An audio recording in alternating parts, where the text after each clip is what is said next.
I need to tell you guys off the bat that no matter how much praise, appreciation, or love I show in this video, none of it will come close to representing just how important this video game franchise is to me. How important Sly Cooper is to me. When I was just a toddler, the PlayStation 3 was either about to or had just entered store shelves, riding off to the popularity of Sony's last hit console, the PlayStation 2. My earliest gaming memories comprise of playing a multitude of plug-and-play TV games. The first video game I ever played was Scooby-Doo and the Mystery of the Castle, followed by Spider-Man, SpongeBob Bikini Bottom 500 Racing, and Power Rangers SPD. However, on one fateful night, my dad came home with something. A PlayStation 2 console. Even with how young I was at the time, I knew that was a big deal. And with the PS2 were 3 games. The Incredibles 2004 tie-in game, Cabela's Big Game Hunter, and of course, Sly Cooper and the Thievius Raccoonus. I tried Sly Cooper first, and it just didn't click with me. So instead, I no-liked the Incredibles video game and fell in love with it. It might have been the first game I ever beat. I can't remember if I ever finished Spider-Man or not. And me and my younger sister would always watch our dad play Cabela's Big Game Hunter almost all the time. However, after I completed The Incredibles, I needed something else to play. So I decided to give Sly Cooper another go. After all, what was the harm in doing so? And what followed was the course of 2 years where I fell in love with Sly Cooper. And after playing the sequels and falling in love with them as well, this series has played an integral role in my childhood, and I have not stopped playing these games all these years later. Sly Cooper is easily my favorite video game series of all time and holds an irreplaceable space in my heart. That is why we have gathered here 3 weeks before this franchise's 20th anniversary to discuss the first game that started all. Before I do so, I should mention that this entire video would not be possible without AetherNightmare. I myself lack the equipment to record PS Vita gameplay. However, AetherNightmare is a Let's Play channel who did a no commentary Let's Play of Sly 1 on their backup channel, AetherBackup. Their About Me description states that anyone is allowed to use their footage so long as they keep the watermark and don't attempt to steal the videos. I personally don't see a watermark anywhere in the Sly 1 playthrough at least, but here's the channel names on screen, and you can find a link to them in the description. Go check them out. Alright, with that out of the way, let's dive into one of my favorite video games ever made, Sly Cooper and the Thievius Raccoonus. Now, I couldn't find a lot having to do with Sly 1's development, but I can piece together what I already know. After both of PlayStation's key mascots, Crash Bandicoot and Spyro, had a huge downfall due to switching developers and lackluster sequels, Sony needed new mascots. Kid-friendly characters that could be the Mario or the Sonic of the PlayStation brand. They got this wish with the release of Naughty Dog's Jak and Daxter, which won over many who played it but didn't quite reach a huge audience. However, Sony were also taking a chance on 2 other studios to deliver solid PlayStation mascots. Insomniac Games with their upcoming title Ratchet & Clank, and Sucker Punch's Sly Cooper. The former of which was definitely a huge hit and is still going strong all these years later. Sly Cooper the Thievius Raccoonus, aka Sly Raccoon for Australian and European players, released on September 22, 2002. While its reception was great, it initially had below average sales, just barely reaching 400,000 sales to land on the PS2's greatest hits. Of course, over time, the game has gotten way more popular. A unique aspect that contributed to this game's glowing reception was its presentation. Sly Cooper and the Thievius Raccoonus is a living, breathing comic book. There's just no other way of describing it. The art style this game has is immaculate, with both characters and foregrounds being cel-shaded along with cartoonish but well-detailed backgrounds. Everything in this game is so lively. Every area looks stunning, and they each vary in atmosphere and style. The stormy island in Episode 1, the crime-filled streets of Mesa City in Episode 2, the murky, ominous jungle in Episode 3, the snowy palace of Episode 4, and the volcano base in Episode 5. Each of these episodes have varied locations that all seamlessly achieve their intended atmosphere. What also helps in this regard is the amazing soundtrack. This game's composer, Ashif Hakik, I hope I pronounced that right, said that the music was mainly inspired by Sly 1's artwork and aspects of the gameplay were considered before composing each track. It shows because this game's OST really livens things up and always fit with what's happening on screen. It's just pure magic. I also love the character designs as well. The cool thing with dealing with anthropomorphic characters is keeping what we recognize in reality and giving that animal both human and cartoonish elements to make them stand out. Each of the designs for not only the Sly gang but the villains as well all look great, and even the nameless enemies you face in the game look cool. And how could I not mention the 2D cutscenes? Right before and after an episode, you're treated to an animated cutscene that even further utilizes this game's comic book look. Sly 1's presentation is stellar. I love its cartoony art style, and it is even further amplified by this game's amazing soundtrack. Both visuals and art style alone aren't enough to sell a game. As we all know, it takes great gameplay. and luckily for us, Sly Cooper and Thievius Raccoonus has that in spades. Starting with base gameplay alone, things are pretty standard as far as platformers go. Your left analog stick is used to move around, your right one turns the camera, square is to attack with Sly's cane, the X button is to jump or double jump, and circle tends to be your interact button. What has already made this game's platforming so special to me is how weightless Sly is. If you miss a jump or take damage, it is always your fault, no exceptions. This is some of the most smooth platforming I've ever seen in my entire life, and the word clunkiness doesn't even exist in Sucker Punch's vocabulary. In most levels throughout this roughly 5-hour long game, you're trying to get from point A to point B with a healthy mix of platforming challenges and enemies in your way. The game is split into 5 episodes along with a tutorial prologue. Most of the episodes have you completing a multitude of levels in a select hub world, with each of them awarding you a key. With 7 keys, you can unlock the boss of that episode and complete it. What makes Sly 1 stand out from say a game like Crash Bandicoot is you can play through all levels in a certain phase of the episode in whatever order you want. While this wasn't an uncommon game design choice at the time and was done better in Jak and Daxter's case, it still does a good job of making the game feel less linear. Another thing Sucker Punch nailed is gameplay variety. Each of the levels that involve platforming have unique and varied layouts designed to always keep the player entertained and on their toes. While platforming levels are the main course, they mix with a lot of minigames. I've seen some complain that these minigames take away from the main experience and are excessive at points. And I would agree, if most of them weren't an insane amount of fun. There are some stinkers in there, but most of them keep the gameplay variety fresh, though some of them can be a little challenging. Speaking of which, let's go into difficulty. When I first played Sly 1, I thought it was an incredibly hard game. This was because I was young and stupid, obviously. But as I've grown older, Sly 1 is pretty chill most of the time. Granted, I've beaten this game about 50 times by now and have played it for well over a decade, so I am not a reliable source when it comes to difficulty. But I personally find Sly 1 pretty easy, with the only difficulty coming from 3 of the minigames. What makes Sly 1 hard for some is the fact that one hit is all it takes to die, most of the time. See, the only form of actual health you have come in the form of Lucky Charms. No, not the cereal. These are extra layers of protection that can be obtained by collecting 100 coins scattered around a level, or by simply finding them in randomized spawning points. These things can be a huge lifesaver and are a great mechanic. Oh, and also, I don't mind the whole one-hit thing. You see, Sly Cooper is as much of a stealth game as it is a platformer. You're encouraged not to be spotted and take out enemies from behind if necessary. That and the fact you have to be extra cautious of environmental hazards really makes you feel like a master thief.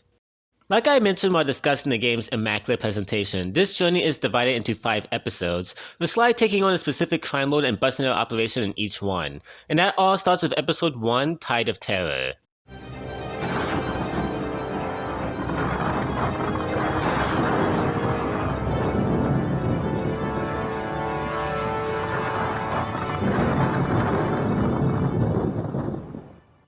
Tide of Terror is comprised of 6 platforming levels and 1 minigame. This episode overall is a great introduction to a lot of the mechanics you have to use down the road, and has some memorable jobs. My 2 favorite ones are a cunning disguise and a gunboat graveyard.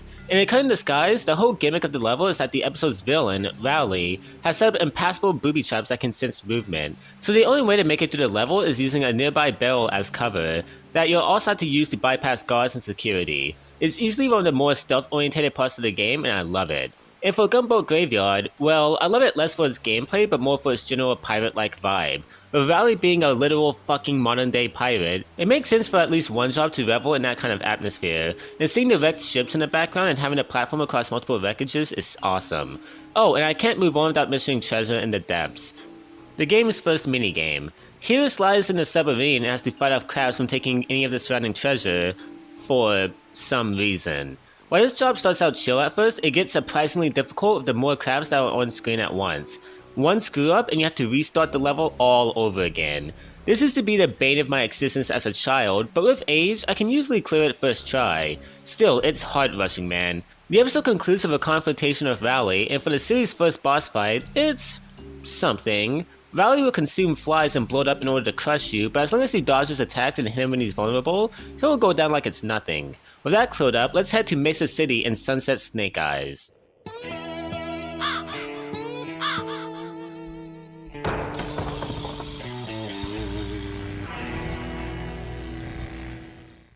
Now that episode 1 has made you acquainted with the game, episode 2 decides to sit back and have a bit of fun. This time, there are 5 platforming levels and 2 minigames. Like last time, I have 2 favorites, and they are Boneyard Casino and Two to Tango.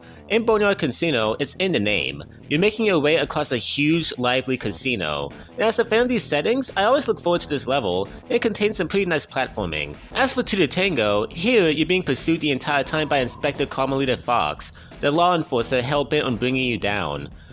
What can I say? Jumping across rooftops as you're being pursued by Carmelita, who's destroying nearby property in an attempt to violently subdue you with a paralyzing electric pistol, makes for a pretty good time. Though, I guess I do have to talk about the minigames in this episode, don't I? Murray's big gamble isn't bad at all. In fact, it's kind of fun. You have to provide Murray cover at a blasting station while he makes a run for a key. After all the sneaking around and careful platforming, getting the chance to go on the offensive while Murray does all the running and hiding is kind of satisfying. What isn't satisfying is at the dog track. Here, our good friend Murray has found himself racing against gangsters for a key in one of the game's infamous racing levels. See what I did there? Seriously though, these levels are ass. Not only does the Cooper van control like dog water, but your success for this race literally just depends if the AI messes up, since it's nearly impossible to pass any of them naturally. And why can they collect nitro boosts? They can't even use them, all they do is screw you out of getting one. Whoever designed this is evil. What's funny about these is as a child, I would call my dad in all the time to beat these for me, and what happens so often, it's unironically his favorite part of the game now. Once you finally steal an audience with the big man yourself, you're now in a one-on-one fight with Mugshot. I actually really like this boss. You see, Mugshot is immune to physical damage, so you have to use your wit rather than your brawn by reflecting all of the mirrors in the room until they burn him with sunlight. There's 3 phases to this fight, with the first one being simple enough, the second one introducing the possibility of fall damage, and the third one making it much easier for Mugshot to hit you. It's a pretty decent boss, appropriate for a really decent episode, and our journey continues with a trip to Haiti.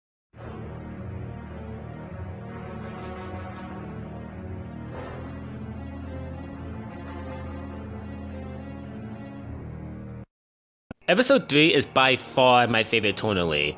Oh my god, I just love the nightmarish undead swamp filled with abominable creatures and henchmen. It's a vibe that sets itself apart from the others and makes this episode really stand out. And this time, I actually have 3 favorite jobs: A Ghastly Voyage, The Lair of the Beast, and Piranha Lake. In A Ghastly Voyage, it's actually a minigame where you take control of a hover blaster and shoot your way through an army of ghost and voodoo creatures. Like I mentioned earlier when discussing Murray's big gamble, it's cool going on the offensive, and this is such a fun way to do it.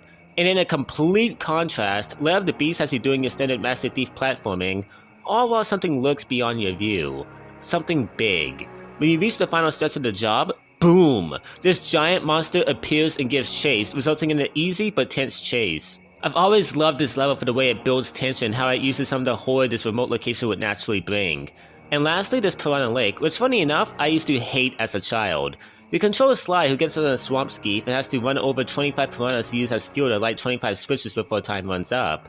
I used to have so much trouble with this, but now it's still a little tricky, but I love it for always getting my heart pumping.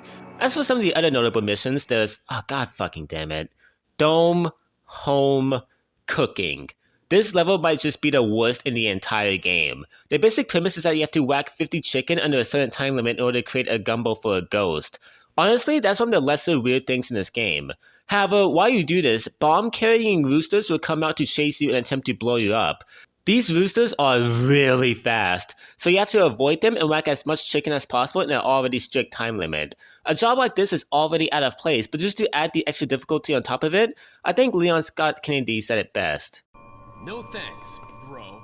Thankfully, contrary to popular opinion, I absolutely love the Miss Ruby fight. Once you make it to her lair, you quickly realize she can teleport, meaning you'll have to reach her multiple times. But in order to do so, you have to slowly make your way over to her while she attacks you with voodoo in the form of, and hear me out, a rhythm game. She sends out multiple button assignments their way, and in order to dodge them, you have to quickly press the corresponding button. Doing this takes precise reaction time, and I have heard from many that this is their least favorite boss in the game, but I've never had a problem with it. I don't know, I never found dodging the voodoo attacks too difficult, and if playing the original PS2 version, you can just rely on the rhythm to hit your buttons right. Granted, on the PS3 and PS Vita versions, the music is desynced, so you can't rely on it like you could before, but it's still not that hard to me. If the button reaches you, you press it. It's as simple as that. Though it does get super intense, and I love it. After Hot Latina buzzed Big Voodoo Mama, we're on to episode 4.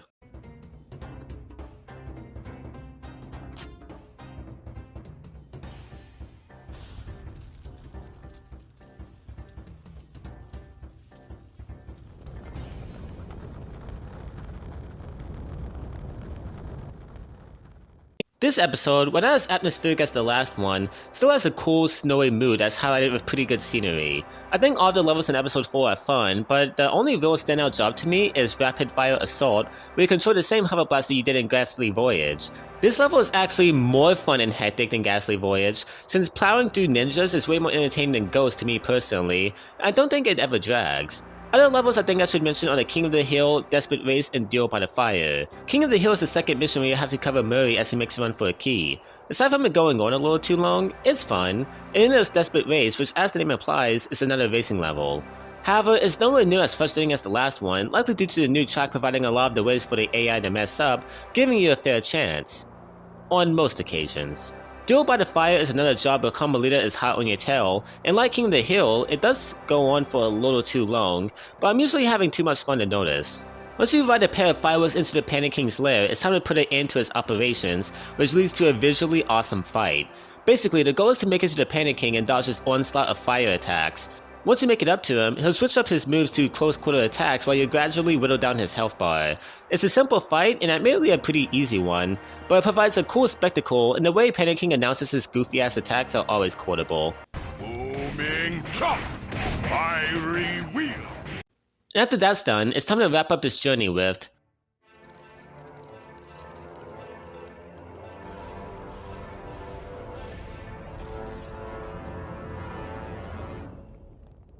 So episode 5 doesn't work like the others do. You see, the entire episode for the most part is comprised of challenging minigames with occasional bits of platforming. Every part of it is so memorable, I'm basically going over all of it. The beginning of the episode, A Hazardous Path, has you in the backseat of the Cooper van taking out obstacles in your way. This starts with a minefield, but then you're all of a sudden shooting down robotic owls, then falling rocks, then even more owls and mines. Obviously, if you screw up once here, you're dead, and with so much attacking you, it can get overwhelming at times. But if you think that's challenging, you ain't seen nothing yet. Enter Burning Rubber, a minigame where you're tasked with running over and breaking 60 computers before the surrounding army of lava slugs do. I already mentioned the Cooper van's poor controls, and top that off with so many of these damn slugs out at once and only so many computers within your proximity, this is easily the hardest Sly 1 mission to date. If you successfully pull that off, the next job is a daring rescue. This one is pretty brief and only revolves some tight platforming in the last stealth section of the game you're going to get. After Sly is knocked out and subjected to toxic gas, Bentley has to come through like the MVP he is and hack into Clockwork's system in a pretty awesome minigame appropriately titled Bentley Comes Through. Here, you have to shoot through Clockwork's security database while you avoid his goofy little security bot's projectiles and collect yellow digital cubes. It's a fun, semi-challenging minigame. Afterwards, Sly and Carmelita come to a truce, and after Sly's cane is stolen, Carmelita offers to cover him while he gets it back. In a cool twist, you take control of Carmelita and protect Sly. I always thought a temporary truce was such a cool twist and a fun segment. After that is my favorite normal job of the whole episode, Sinking Peril. Sly has to climb up Clockwork's death ray as he begins sinking into the lava below, and this allows for a super tense level that does a fine job of testing you on everything you have learned so far throughout the game. Then finally, you come face to face with the main baddie of the game, Clockwork. And in a cool final battle that has you on a jetpack, you have to avoid Clockwork's lasers and damage him in places where Carmelita shoots him. After phase 1, phase 2 has Clockwork getting right back up and switching up his projectiles to these weird electric rings. After doing the same routine you did in phase 1, phase 2 takes the fight to the ground where you have to do some last minute platforming to get to his head before putting him out of commission for good. What can I say that shouldn't be obvious? A great final boss to conclude a great game. Episode 5 is just such an awesome finale overall. It's super tense, I love its climactic volcanic setting, and it does a good job of testing you like any final area should. And the best part is even if you beat this game, there is still a healthy bit of replayability waiting for you. If you've been paying attention to the gameplay up to this point, you might have noticed the multiple breakable green bottles around each level. These are clue bottles, and they make the game infinitely more replayable. Across each platforming level is a set number of clue bottles that you have the option of finding and breaking. This really encourages the player to explore and pay attention to their surroundings. Once you collect all the clue bottles in a level, you'll unlock a new Master Thief technique. These techniques vary in usefulness and utility. The first of which is a simple dive attack move that's basically a lunge attack. It looks cool, but you'll rarely have to use it. You can later unlock the ability to dive attack downward, and it's even more useless. Afterwards is the roll, and it's about what you expect. You start rolling. You might move slightly faster, especially on a slope, but for the most part, you'll forget about it until you unlock the raccoon roll. The same move, except you have an electric aura that will shock any enemy you touch. It's alright. Next is the slow motion jump. Oh boy. This phenomenal technique allows you to jump in slow motion. It's as useless as you think. At least when you later unlock the perpetual slow motion technique, you can slow down time whenever and it's more fun to play around with. Luckily, a really useful ability in contrast to that is the coin magnet technique, which enables you to automatically attract and collect nearby coins. Not a bad technique, but I wish the range for it was better since half the time I forget it exists. After completing episode 1, you automatically get the spiral jump, which allows for some more cool and creative platforming. Yet another unfortunately useless technique is the hack throw. Sly can throw his hat and use it as a mine. While not bad on paper, the range for the throw is incredibly small and takes a great deal of coordination to pull off, and you could alternatively just whack the enemy with your cane and not kill the momentum of the gameplay. Then there's the speed up technique, which allows you to speed up gameplay. Yeah, you guessed it, you will have absolutely no use for it, but I found myself actually liking this ability since, like the slow motion technique, it's fun to play around with, and in rare cases of backtracking, it'll take less time to progress through a level. Finally, a useful technique comes in the form of water safety that makes you completely immune to water damage, which sounds small, but will actually save your life more than once. Next is Thief Replica, which allows you to draw out fake Sly Coopers to fool enemies. It sucks because this is an awesome idea, but like the other techniques, you rarely have to use it, if at all. Enemy placement isn't too heavy, and Sly already controls amazing, so it's much easier running up on guards as opposed to fooling them with a replica. After completing episode 2, you immediately unlock the ability to walk and slide on rails. You guessed it, it's an ability that furthers the platforming of the experience. Next is easily the most useless of the techniques, the Cooper hacking Binocucom upgrade. This allows you to read up about enemies with your Binocucom. There's no humor incorporated into this feature, no interesting background, just boring stuff about the enemy's height. Lame. What's opposite of lame is the technique unlocked at the end of episode 3 that allows you to go invisible. As you can probably tell, this increases the flawless stuff of this game even more, and when you unlock the ability to move while you're invisible, the satisfaction you can get sneaking past guards in plain sight is amazing. And after that, you can also unlock the technique to briefly defy gravity that, in simpler terms, makes you completely invulnerable to fall damage. And lastly, once you've collected all of the previous abilities and finished the main story, you unlock the Time Stopper that completely freezes all enemies in a level. But this is an appropriately great final technique. It's a shame you won't have to use it much since by this point, there's nothing else to do in the game besides time trials. Oh yeah, time trials, I should mention that. After cracking open all of the saves, you unlock time trials that task you with completing a level under a specific time limit. Even with my immense love for this game, I still, till this day, have not attempted to complete these. They are strict as all hell, and don't give you a frame to waste. However, that doesn't mean I don't appreciate them as a nice in-game challenge, and the reward you get for completing them are developer commentary tracks, which is pretty sick. That's mainly all the replayability the game offers, and you cannot say you aren't getting your money's worth of a purchase. Sure, most of these techniques aren't worth your while, and the time trials only appeal to hardcore players. That doesn't take away from the amount of extra replayability this otherwise short game has, and if you're like me, you'll collect the bottles as you play, saving you the extra 2 to 3 hours to spend replaying through all of them and awarding you with occasional awesome techniques you can use in your first run. But now that we've went over all of this game's gameplay offerings, I think it's finally time to go over the story of Sly Cooper and the Thievius Raccoonus.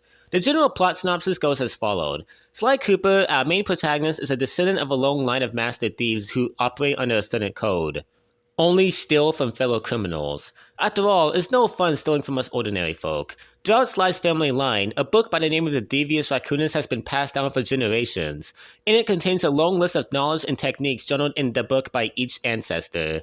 Eventually, Sly was going to inherit the book, but on the night he was supposed to, a group known as the Fiendish Five broke into his home, killed his father, and made off with the book to split amongst themselves and use the newfound knowledge to achieve new heights of crime. Sly was put into an orphanage where he met his 2 lifelong friends, Bentley, who's insanely intelligent, and Murray, who's not the sharpest tool in the shed, but is useful in his own way. Together, the group became an infamous group of thieves with their combined talents, and after stealing the case file for the Fiendish Five from Police HQ, Sly and the gang plan on tracking down each member and stealing back the pages of the Thievius Raccoonus. Off the bat, this is a great plot setup and gives our characters good motivation to track down and stop these dastardly villains. And what's even better is just how likable these individual characters are. Sly Cooper, voiced by Kevin Miller, is just how you do a video game protagonist. What is there not to like? Sly is laid back, charming, comedic, brave, determined. He's just so goddamn cool. What I love most about him are his constant digs at his opponents. Hey, wait a second. I seen that stick before. Maybe when my father knocked her block off with it.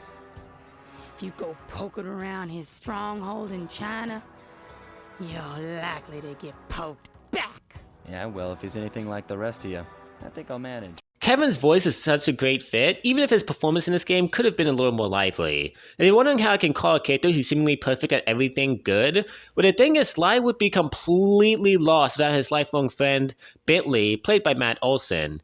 Bentley is the brains of every operation because of his high as fuck IQ. While none of this would be possible without him, it's made explicitly clear that Bentley has anxiety the size of a whale, and is always advising Sly against the numerous dangerous stunts he's always eager to pull off. This creates a brilliant dynamic between the two, and I always look forward to the dialogue shared between them. Because it's impossible to get near him. To access Raleigh's blimp, you would have to sneak through that high voltage power tube. To do that without getting electrocuted, you'd have to destroy that power generator.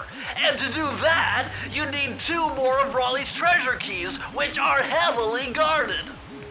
Interesting. So when are you gonna get to the impossible part? Fine! But I warned you. I've marked the areas you need to hit with holographic markers. Follow them to your objectives. Thanks. Don't mention it. It's your funeral. Also, I wasn't sure where to put it, but this exchange at the beginning of episode 3 is one of my favorite Bentley moments. Sorry, Sly, but this is one mission you will have to accomplish without me. You don't believe in ghosts, do you? Sure I do. My scanners have picked up verifiable paranormal activity. But that's not the problem.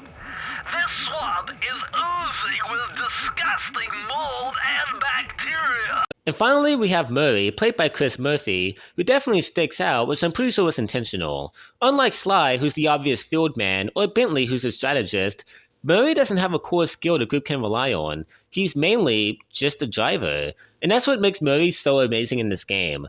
On the surface, he appears to be a complete burden, which is why when he proves himself time and time again by risking his life or utilizing the talents he does have to contribute to the group, it somewhat takes you by surprise.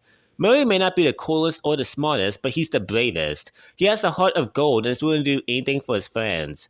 Overall, the Sly Gang is, in my professional opinion, awesome. They're a great team with a great dynamic. But of course, I can't leave another vital character out. Introducing Inspector Carmelita Montoya Fox, played by Roxana Ortega. Like previously stated, Carmelita is a law enforcer who wants nothing more than to put an end to Sly's schemes. While she's more of a minor character in the first game, she's still super memorable, and the chemistry between her and Sly is practically shooting out the screen. Hey, you know, that bazooka really brings out the color of your eyes. Very fetching. You think? This pistol packs a paralyzing punch. You ought to try it.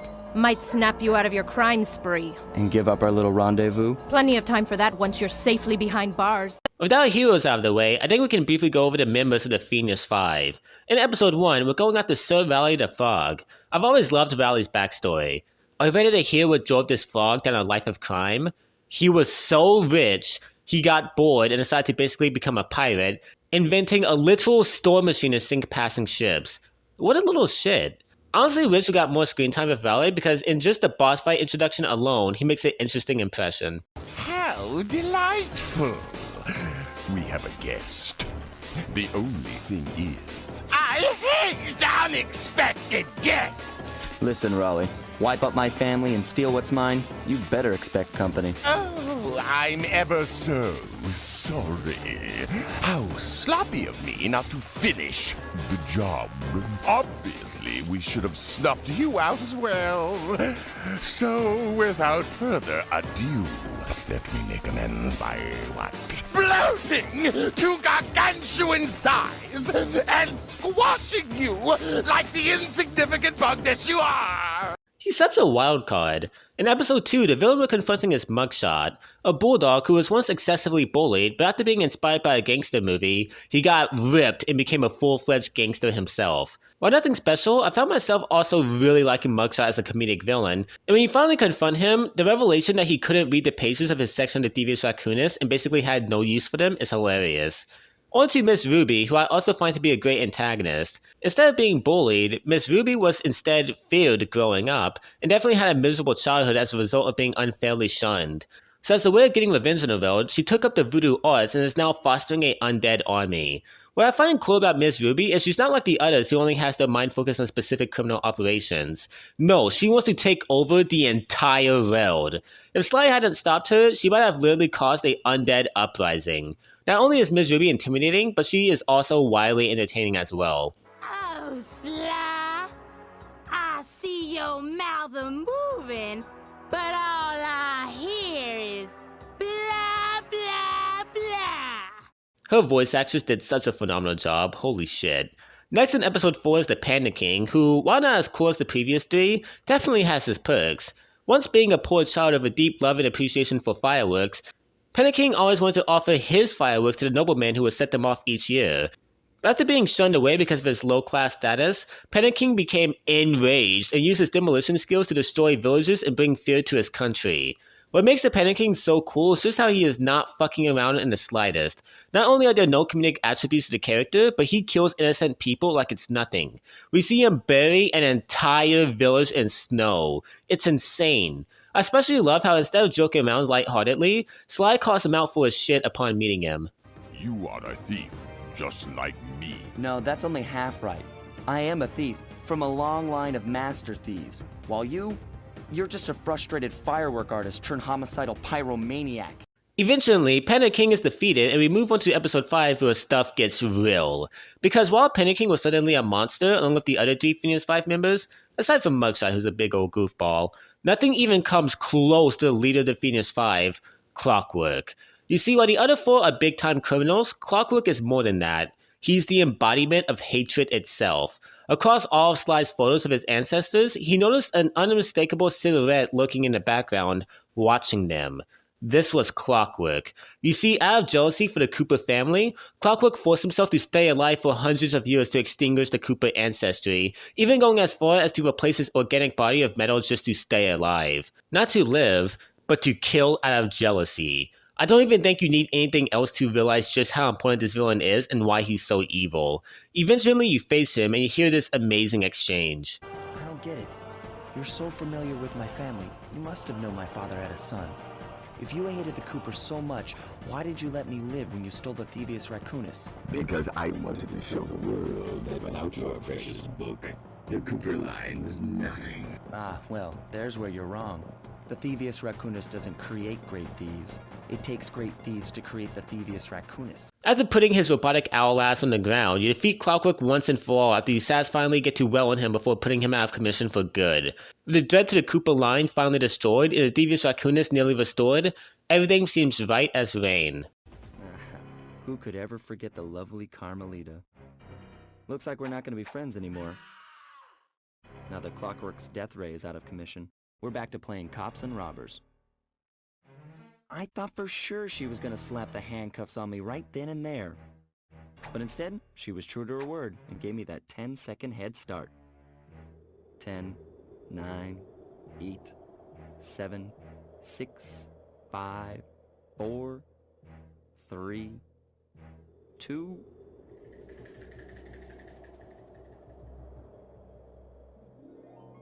1.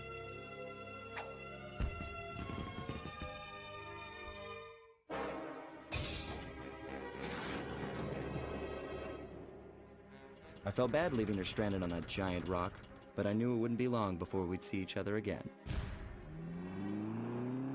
Oh Sly, you devil. So you might think that's the end of the game. Well, you're right, but that's not the true ending. If you have collected all of the Master Thief techniques, you get the true ending where Sly gets to take in the fact that the Thievius Raccoonus is all the way restored. It's such a heartwarming ending, man, and it makes me smile every time I see it. I had taken down the Fiendish Five, having used the moves my ancestors taught me, and become a master thief along the way. The time had come for me to chronicle my own adventures into the great book.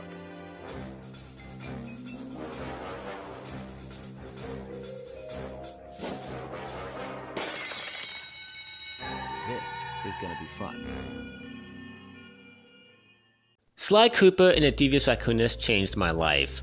Sure, I already had a love for video games, but not on this level. This game wowed me as a child, and its imaginative visuals, amazing world, seamless platforming, great gameplay variety, replayability, and amazing characters. Sly 1 has been here most of my life, and you cannot imagine how much joy it has given me finally talking about it on this channel, and showing my love as well as my history of this amazing title. I want to sincerely thank each and every single one of you for tuning in to what has been an extremely pleasurable video to make. I hope you guys have enjoyed this video. If you have, then please like, subscribe, and as always, I will see you guys next time. Peace out.